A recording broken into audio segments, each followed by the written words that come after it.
My பிஸ்னஸில் ஒரு ஏரியாலேருந்து இன்னொரு ஏரியா மாறிட்டீங்க அப்படின்னா அப்போ என்ன பண்ணலாம் அப்படிங்கிறத பற்றி சொல்கிறேன்.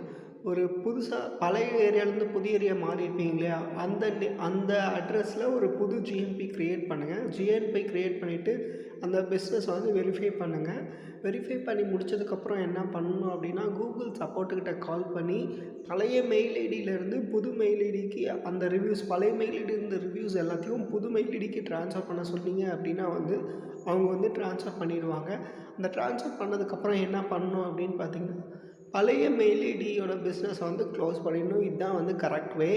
அது தெரியாமல் நீங்கள் வந்து லைக் பழைய இதுலேயே வந்து நீங்கள் அட்ரஸை சேஞ்ச் பண்ணீங்க அப்படின்னா வந்து சஸ்பெண்ட் ஆகிறதுக்கான வாய்ப்புகள் நிறையவே இருக்குது.